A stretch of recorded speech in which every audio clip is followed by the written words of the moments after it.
광야 안에 가나안이 있다라는 제목으로 하나님의 말씀을 같이 나눠보겠습니다. 오늘 제목이 광야 안에 가나안이 있대요. 그러면 여러분들이 이 제목을 보시면서 어떤 마음이 드세요? 광야로 들어가라는 거예요? 말라는 걸까요? 광야 안에 가나안이 있는데 뭘 가나안에 가는 걸까?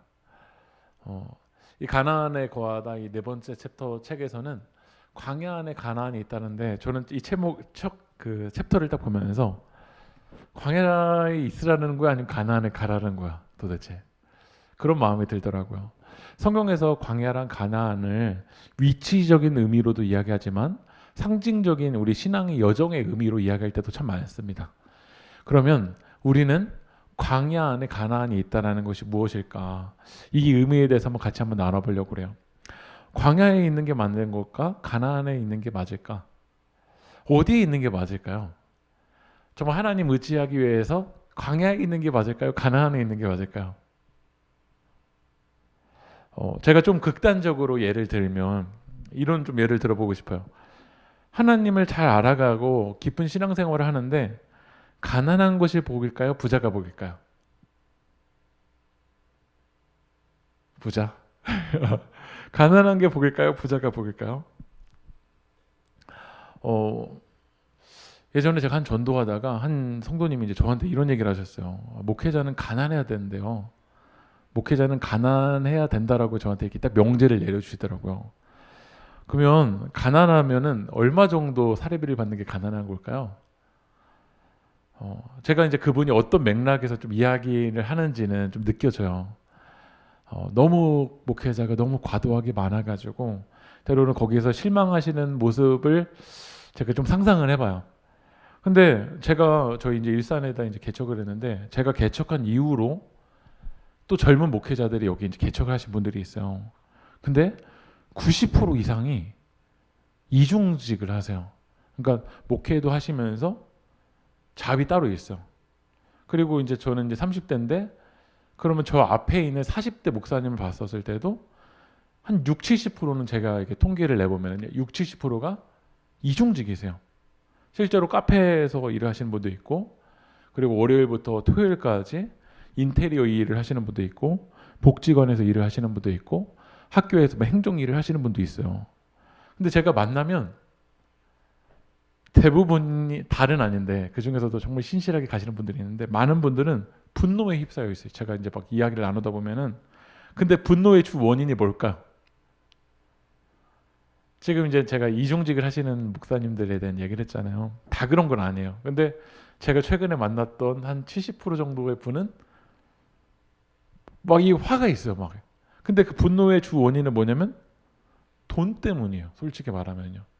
왜냐하면 이중직을 하게 된 게 은사가 있어서, 목사님들 중에도 은사가 진짜 있으신 분들이 있거든요. 카페를 너무 잘하세요. 커피 맛이 너무 잘하세요. 그래서 그분은 실제로 이제 그 카페에서도 이렇게 일을 하시면서 그거를 통해서 선교에 사역을 해 나가시는 분들이 계세요. 근데 많은 퍼센티지는 이중직을 하게 된 이유가 은사 때문이 아니에요. 뭐 때문이냐면 이제 40대쯤 되면은 아이들이 이제 뭐 중학교 가고 고등학교 가잖아요. 그럼 이제 학원도 보내야 되고, 그리고 교회 월세도 내야 되고, 그리고 이제 집 월세도 내야 되는데, 그런 상황이 몰려서 이중직을 하게 된 거예요. 그러니까 어떤 분이 이제 저한테 얘기를 했잖아요. 가난해야 된다. 목회자는 가난해야 된다. 근데 저는 그 분들을 보면은 가난한 게 오히려 화로 연결되어 있을 때가 많아요. 저는 이제 제가 많이 보는 분들이 목회자분들이지만, 여러분도 만나다 보면은 화 가운데 있으신 분들, 열등감에 사로잡혀 있는 분들의 주 원인이 뭐일 때가 많냐면 돈 때문일 때도 많아요.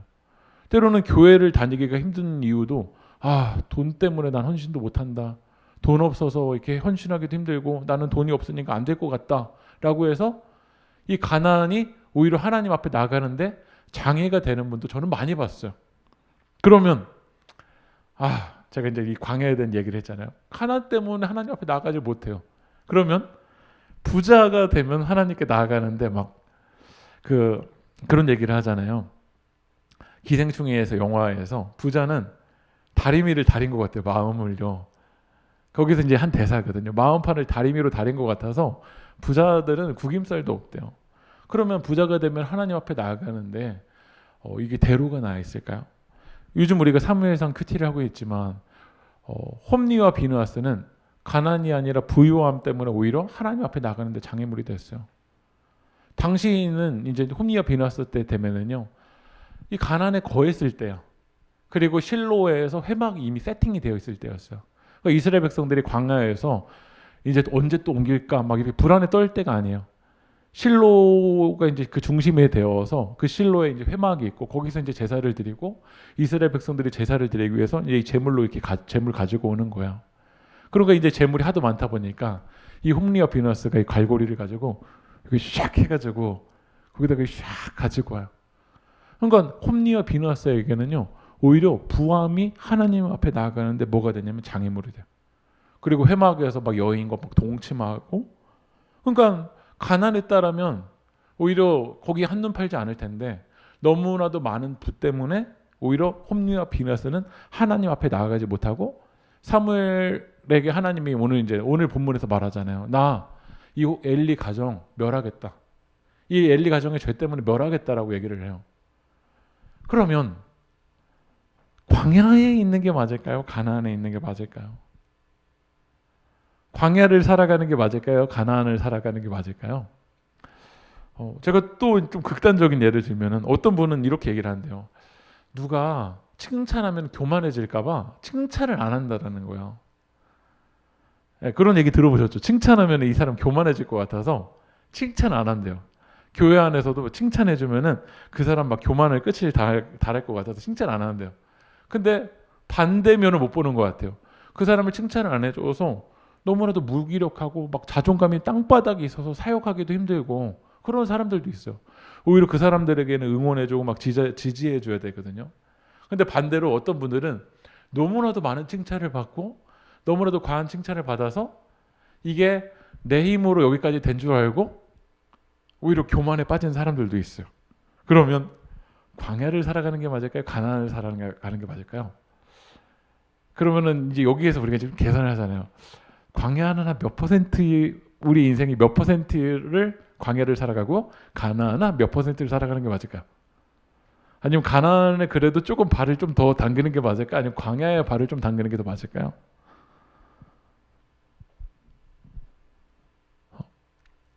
실제로 우리의 이제 인생의 여정에 광야의 여정을 살아가시는 분도 있고 가나안의 여정을 살아가시는 분들도 있어요. 그런데 어떤 분들은 광야를 살아가는데 광야에서도 가나안을 살아가는 사람들이 있어요. 예를 들면 여호수아 갈렙과 같은 사람들은 정탐을 하고 와서도 분명히 그건 가나안이 아니었어요. 광야에서 정탐한 거였잖아요. 그런데 광야에서도 우리는 하나님이 함께 하시면 우리는 가나안에 갈 수 있다라고 광야에서 가나안을 살아가는 사람들이 있더라고요. 또 어떤 분들은 분명히 그의 인생을 보면 지금 가나안에 막 정착이 되어 있고 가나안의 축복을 받는 것 같아요. 그런데 가나안에서 광야를 살아가는 사람이 있어요. 가나안에서 막 나 드러내고 막 나 자랑하고 내 의 드러낼 것 같지만 그의 의를 드러내지 않고 겸손하게 오히려 왼손이 한 일을 오른손이 모르게 걸어가는 사람들이 있다라는 거예요. 그러니까 우리는 이 광야와 가나안을 극단적으로 분리할 수가 없는 것 같아요. 오히려 믿음이 건강한 사람은 지금 광야를 걸어가지만 광야에서 가나안을 살아가는 사람이 있고 가나안이 인생 여정이지만 그 가나안에서 가나안처럼 안 살고 광야처럼 살아가는 사람들이 있다라는 거야. 그러니까 아까 전에 우리가 오늘 제목이 이 챕터의 제목이 광야 안에 뭐가 있다라는 거죠. 가나안이 있다라는 거야. 근데 어떤 사람은 광야 안에 가나안이 없어. 맨날 광야 같은 인생 맨날 불평망하고 원망만 하고 그 가나안 때문에 오히려 하나님 앞에 나아가는데 이것을 그 안에다 귀인해 버려서 내 인생은 엉망이고 망했고 내 인생은 실패고 좌절이고 그걸로 이 광야를 살아가는 사람들이 있어요. 하지만 광야에서도 부활을 노래하고 광야에서도 하나님을 찬양하는 광야에서 가나안을 살아가는 사람들이 있다라는 거야. 그러면 여러분의 삶 속에서는 우리의 삶 속에서는 광야 안에 가나안이 있나요? 지금 나의 삶을 좀 보면 나는 광야를 그냥 광야로만 딱 내 인생을 딱 규정해버리고 내 인생은 광야에서 다 끝났다. 실패했다. 그랬다면 만약에 광야로만 내 인생을 규정했다면 제일 실패했다고 말할 수 있는 인생의 삶이 누구냐면 바로 모세예요. 왜냐하면 모세는 가나안에 가서 죽었나요? 아니면 가나안을 바로 앞두고 죽었나요? 이 모세는 차라리 하나님이 애굽에서 안 부르셔서 광야라는 인생을 안 지나가고 그냥 애굽에서 죽으면 차라리 나을 텐데 광야에서 고생은 40년 동안 고생대로 다 하고 이스라엘 백성들의 원망은 원망대로 다 당하고 그러다가 이 가나안 땅을 앞두고 죽었잖아요. 누구는 이 모세를 이제 성경에서도 모세가 이제 막 하도 막 이스라엘 백성들이 화를 내고 막 원망하니까 막 자기도 화나서 물 달라고 하니까 돌을 한 번만 쳐야 되는데 몇 번 치죠? 2번 치잖아요. 맞죠? 그 부분에 대해서도 하나님 말씀을 하세요. 근데 그것 때문에 가나안에 못 갔을까요? 좀 더 극단적으로 말하면 모세는 천국 갔을까요? 못 갔을까요? 돌 2번 쳤으니까 천국 갔을까요? 못 갔을까요? 만약에 죄의 크기로 말한다면 애굽에서 모세는 그 애굽인을 죽여버렸잖아요. 오히려 돌 2번 친 것보다 죄의 크기로 말한다면 사람을 죽인 것이 더 큰 죄일지 모르겠어요. 근데 하나님은 모세를 어디까지 계획하셨냐면 가나안 직전까지 인도하셨어요. 그리고 이 이스라엘 백성들의 2세대를 3세대를 준비하는 것으로 하나님은 모세를 사용하신 거예요. 근데 하나님이 이 광야에서 모세를 위한 그 부르심, 때로는 가나안을 가지 못했어요. 하지만 가나안 직전까지 이스라엘 백성들을 믿음으로 나아갈수록 인도하신 그 여정까지 걸어갔다라면 모세는 광야에서 가나안을 봤을까 못 봤을까? 모세는 광야에서 죽었지만 모세의 인생에는 광야 안에 가나안을 맛본 거야. 가나안이 있는 거예요. 그러니까 신약 성경에서 이 모세를 뭐라고 말하냐면 히브리서 11장 27절 읽어볼까요? 시작. 믿음으로 애굽을 떠나 왕의 노함을 무서워하지 아니하고 곧 보이지 아니하는 자들을 보는 것 같이 하여 참았으며. 모세를 뭐라고 말하냐면 믿음으로 갔다라는 거야. 보이지 아니하는 자를 보는 것처럼 살았다라는 거야. 성경은 모세를 뭐랑 연결시키냐면 믿음과 연결죠. 히브리서 11장 36절 38절 한번 읽어볼까요? 시작. 그들은 조롱과 채찍질뿐만 아니라 결박과 옥에 갇히는 시련도 받았으며 돌로 치는 것과 톱으로 켜는 것과 시험과 칼로 죽임을 당하고 양과 염소의 가죽을 입고 유리하여 궁핍과 환난과 학대를 받았으니 이런 사람은 세상에 감당하지 못하느니라. 그들이 광야와 산과 동굴과 토굴에 유리하느니라. 조롱, 채찍질, 결박, 옥에 갇히는 거, 시련, 돌로 치는 거, 톱 켜는 거, 시험, 칼, 죽임, 양과 염소의 가죽 입고 유리하여 궁핍과 환난, 학대. 이거를 성경은 뭐라고 하니? 광야에서 이의 인생은 유리했다라는 거야. 모세도 광야에서 이런 고난과 고통 속에서 이 여정을 걸어왔거든요. 근데 이 여정 걸어왔으면 나를 어디까지 인도하셔야죠? 하나님은요. 광야에서 죽이면 안 되는 거잖아요. 광야로 끝내면 안 되는 거잖아요. 근데 39절 보면 우린 여기서 너무 황당해요. 한번 읽어볼까요? 이 사람들은 다 믿음으로 말미암아 증거를 받았으나 여러분 이런 하나님 믿고 싶나요? 믿음으로 말미암아 증거를 받았으면 약속된 것도 어떻게 되죠? 주시는 게 맞잖아요. 근데 실제로 믿음의 그 선배들 가운데는 믿음의 여정을 걸어가다가 정말 고난과 그 여정 가운데 있다가 약속된 거는 받지 못하고 믿음으로 말미암아 증거만 받고 돌아가신 분들도 너무나도 많아. 많은 선교사님들이 선교의 열매가 맺혀진 거 못 봤어요. 지금 우리나라가 이렇게 선교를 통해서 복음의 씨앗이 확산될 것을 보지 못하고 많은 선교사님들은 내가 괜히 왔나? 한국 땅에 괜히 왔나? 양화진에 묻혀진 선교사님들은 믿음으로 말미암아 증거까지만 딱 받았어요.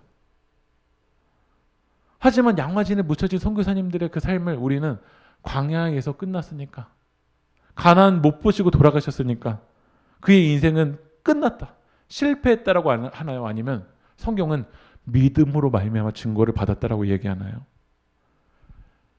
정작 우리들이 정말 성경을 통해서 성경이 우리에게 말하는 건요, 약속된 거를 받을 수도 있고 못 받을 수도 있어요. 누구는 받을 수도 있고 못 받을 수도 있어요.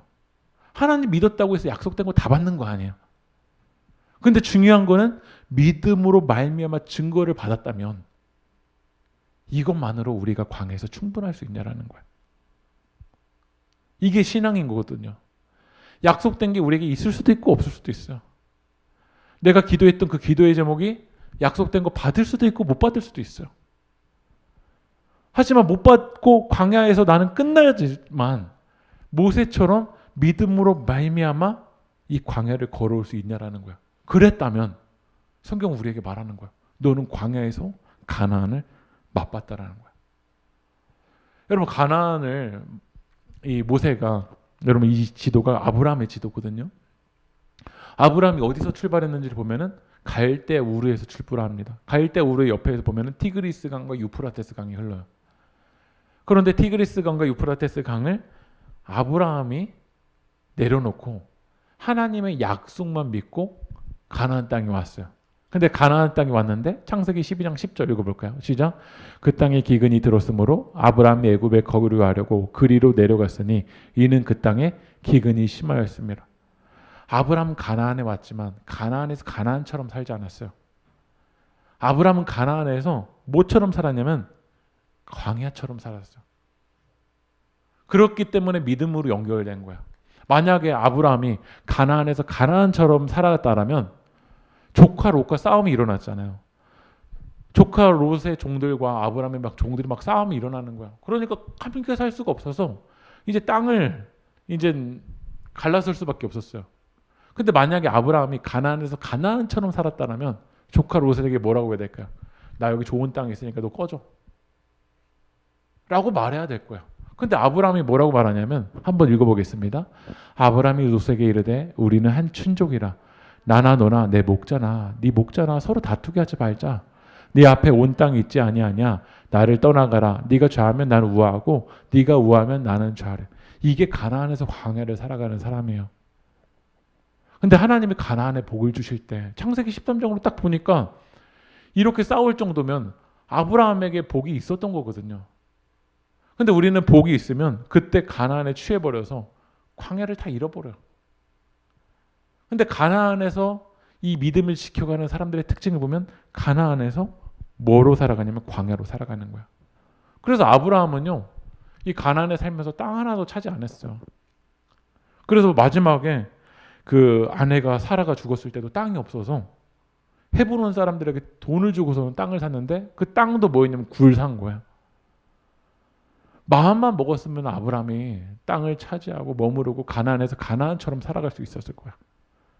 그런데 아브라함이 100세까지 이 믿음의 여정을 걸어갈 수 있었던 거는 가나안에서 광야를 살아갔던 거야.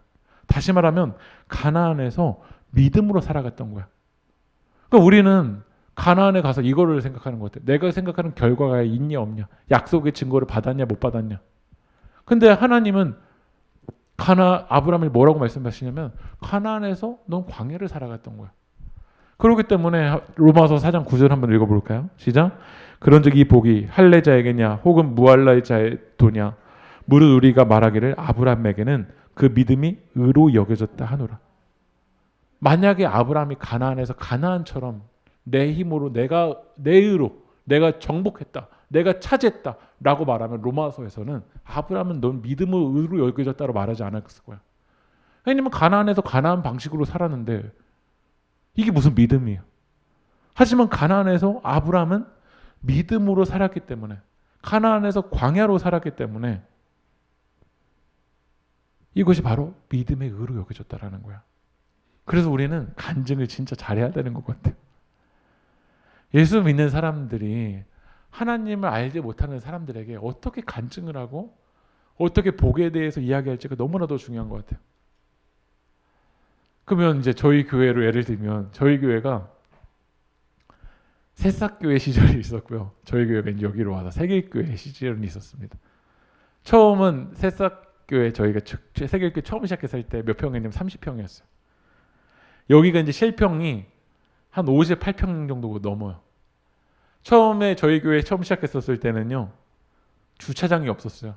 그래서 저희 교회 왔다가 주차장이 없어서 옆에다 세워놨다가 주차 딱지 막 끊고서는 그러신 분들이 많았었어요. 그러면 저희 교회가 30평일 때가 행복했을까요? 아니면 여기 장항동에 와서 저희 교회가 처음에는 월세로 시작했다가 지금은 매입까지 했거든요. 그러면 매입했을 때가 행복할까요? 광야일 때가 행복할까요? 가나안일 때가 행복할까요? 지금은 그래도 저희 교회 성도님들 다 보이잖아요. 근데 또 하나님의 복을 주셔서 하나님의 또 때로운 사람을 보내주셔서 저희 교회가 뭐 100명이 될 수도 있고 어떻게 될지 몰라요. 그냥 이대로 끝날 수도 있고 어떻게 될지 아무도 몰라요. 저도 계산하니까 막 이렇게 될 줄 알았는데 지금까지 여기까지 오기까지 제가 계산한 대로 됐던 적은 한 번도 없어요. 하나님이 저희 교회를 가나안으로 보내주실 수도 있고 안 보내주실 수도 있어요.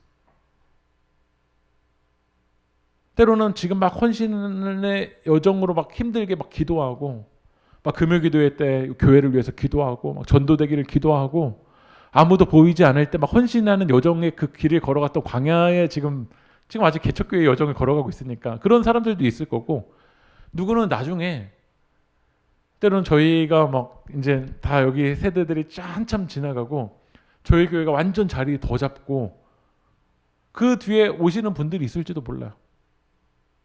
근데 이거는 맞고 저거는 틀리고 저는 이게 너무 안타까운 것 같아요. 작은 교회는 막 큰 교회 욕하고 큰 교회는 또 작은 교회 욕하고 누구는 막 처음 시작했을 때 그게 막 거기에 의로에 사로잡혀 있는 사람들도 있고 누구는 다 된 밥에 왔는데 거기에 만족하는 사람들도 있고 광야에 있다고 괜찮은 게 아니고 가나안에 있다고 괜찮은 게 아니라 광야에서 그 고난에 사로잡혀서 오히려 하나님 앞에 못 나간다라면 오히려 하나님이 광야를 통해서 훈련하고 광야에서 가나안처럼 살아가려고 하는데 오히려 그 가나안이 하나님 앞에 나아가는 장애물이 되는 사람도 있고 하나님이 가나안으로 보내주셨는데 가나안에서 그 가나안의 부가 오히려 하나님 앞에 장애물이 되어서 하나님 앞에 나가지 못하는 사람도 있다라. 우리의 이 삶이 광야를 지나갈 수도 있고 누구는 광야를 지나가서 가나안을 볼 수도 있는 것 같아요. 근데 실제 삶은 보면은요 여기까지가 광야고 여기까지가 가나안이 아닌 것 같아요. 그렇지 않으세요? 하루도 광야가 됐다가 가나안이 됐다가 광야가 됐다 가나안이 됐다 그러지 않으세요? 이번 주는 광야를 살아가려는 것 같은데 다음 주는 막 광야인 것 같기도 하고 올해는 가나안인 것 같은데 그 다음에는 뭐 광야인 것 같고 실제 삶은 광야와 가나안이 섞여 있어요. 근데 왜 우리가 광야에서 가나안으로 살 수 있냐면 어떻게 가나안에서 광야를 살아내고 광야에서 어떻게 가나안을 살아낼까요? 이거 정말 쉬운 것이 아니에요. 저희 교회가 세상의 길이 되다라는 비전이 있잖아요. 어떻게 세상에서 길을 살아가요? 세상에서 세상의 방식으로 살아가는 게 편하죠. 저희 교회도 빨리 이름을 바꿔서 세세교회로 살아가는 게 마음 편할지 몰라요. 세상에서 세상의 방식대로 살아가는 거. 여기다 괜히 새에다 길을 붙여놔가지고 너무 힘들잖아요. 어떻게 광야에서 가나안을 살아가고 가나안에서 광야를 살아낼까요? 저희 여기 이제 넘어가면은 생명의 말씀사에 기독교 서점이 있는데 성도님들이 신방 가거든지 이제 교회에서 이제 선물할 때 액자 중에서 제일 많이 팔리는 액자가 복이 써 있는 액자든지요. 시편 23편이에요. 여호와는 나의 목자시니 내게 부족함이 없으리로다. 그래서 이 시편 23편이 써 있는 액자에는 배경이 어떠냐면요. 여기도 책 제목에도 이렇잖아요. 여호와는 낙제의 목자시니 배경이 어떻죠? 푸른 풀밭이에요. 그렇죠? 근데 실제 이스라엘은요. 이런 곳이 아무 데도 없어요. 여기는 어디냐면요. 뉴질랜드든지 아니면 알프스 산맥이요. 시편 23편이 쓰여졌던 배경은 이런 푸른 풀밭이 아무 데도 없어요. 자기 이름을 위하여 의로 길로 인도하시는 도다. 의의 길로 인도하시는 도다. 이 의의 길, 이 길은 이스라엘은 여기가 없어요. 이런 곳이 없어요. 어디냐면 이 광야예요. 이런 광야 같은 곳을 양들이 지나가는 거예요. 그럼 양들이 완전하냐? 시력도 약하고 양들은 엉망진창이에요. 양을 우리의 인생에 비유하잖아요. 우리는 엉망진창이에요. 보는 것 같지만 못 봐요. 제대로 보고 있는 것처럼 하지만 잘난 척만 할 뿐이지 잘 보는 사람 아무도 없어요. 왜냐하면 이런 광야의 길을 지나가거든요. 그래서 시편 23편의 기자가 뭐라고 하냐면 사망의 음침한 골짜기를 다닌대요. 알프스 산맥이 배경이었다면 시편 23편 4절이 나오지가 않아요. 근데 이스라엘은 이런 곳을 지나가요. 발 한 번만 잘못 내딛으면 어떻죠? 그냥 사망인 거예요. 한 주간 우리의 삶은 그렇잖아요. 한 번 잘못 내딛었는데 고통이 얼마나 큰지. 그러니까 이 광야의 삶을 살아가는 양은요, 하루 지나고 오면 시편 23편 5절에 기름을 내 머리에 부었다고 했잖아요. 우리 아까 참 찬양했잖아요. 기름을 내 머리 왜 부을까요? 기름을 왜 부으냐면 목자가 양의 발이 스펀지 같은 곳을 밟고 지나오면요 상처가 안 나요. 그런데 광야처럼 이런 낭떠러지 같은 그런 곳을 지나오면요 양들이 지나오다가 상처가 나 있는 거예요. 그래서 기름을 안 발라주면 그 상처가 골마가는 곳이 바로 이 시편 23편의 배경이에요. 우리 삶은 기름 안 바르면 이 상처가 골마 있기도 하고 하루 동안 내가 생각하지도 않게 의도치 않게 어딘가에 부딪혀서 말에 부딪혀서 관계에 부딪혀서 이렇게 막 피가 나 있는 것이 바로 우리들의 삶이에요. 근데 목자는 양은 이곳을 지나가요. 다시 말씀드리지만 시편 23편은 이 알프스 산맥을 걸어가는 게 아니에요. 우리 인생은 알프스 산맥을 지나가는 게 아니에요. 광야를 지나가요. 근데 양들은 광야를 지나갈 수 있어요. 여러분은 광야를 지나갈 수 있어요. 여러분 믿으십니까? 왜냐하면 시편 23편 1절 읽어볼까요? 시작. 내게 부족함이 없으리로다. 광야를 읽다라는 책에서 제가 읽어드릴게요. 양에게는 하나부터 열까지 모든 것이 다 문제다. 그러나 그들은 아무 문제 없이 광야에서 잘 살아간다. 어떻게 아무것도 자기 혼자 할 수 없는 양들이 그 험한 광야에서 살아갈 수 있는 것일까? 바로 목자 때문이다. 목자만 있으면 모든 문제가 해결된다. 목자가 100%다 책임져 주기 때문이다. 그렇기 때문에 그들은 광야에 살아도 여호와는 나의 목자시니 내가 부족함이 없으리로다 라고 고백할 수 있는 것이다.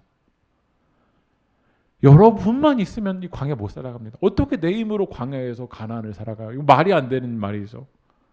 하지만 우리는 광야에서 걸어갈 수 있어요. 왜냐하면 여호와 하나님이 여러분의 목자시니까요. 하나님이 여러분의 삶을 책임져 주실 줄 믿습니다. 한 목사님이 한 교회에 이제 부흥회 초대받으셨대요. 그래서 이 부흥회 이제 초대한 교회에서 이제 주일날 이제 주보 나와야 되잖아요. 그래서 이제 토요일날 강사 목사님한테 연락을 드린 거예요. 목사님, 설교 제목 좀 가르쳐 주세요라고 말했더니 강사 목사님이 이렇게 말씀하시더래요.